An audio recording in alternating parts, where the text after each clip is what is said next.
معاف کر دیں لوگوں کو اور معافیاں مانگیں، زندگی آسان ہو جائے گی، ساری ٹینشن ختم ہو جائے گی۔ جو جس نے کیا ہے وہ جانے، اس کا کام جانے۔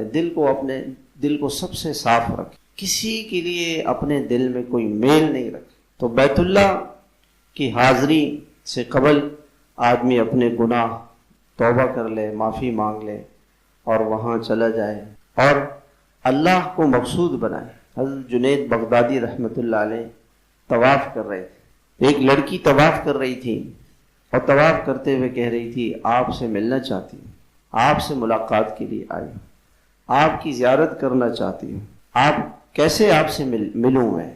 تو حضرت جنید فرمانے لگے کہ لڑکی کیا کہہ رہی ہو؟ کہا کیوں؟ کیا کس سے باتیں کر رہی ہو؟ تو اس لڑکی نے کہا کہ جنید آپ کس کا طواف کر رہے ہو؟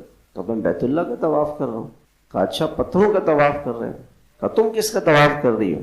کہ میں اللہ کا طواف کر رہی ہوں، مجھے تو یہاں اللہ نظر آ رہا ہے، تو میں اللہ سے کہہ رہی ہوں کہ اللہ میں آپ سے ملنے آئی ہوں، آپ کا دیدار کرنا چاہتی ہوں، آپ کو خوش کرنا چاہتی ہوں، آپ کو منانا چاہتی ہوں۔ تو بیت اللہ کی حاضری اسی لیے ہے کہ اللہ سے محبت بڑھ جائے، اللہ سے تعلق بڑھ جائے، اللہ تعالیٰ کا قرب حاصل ہو جائے۔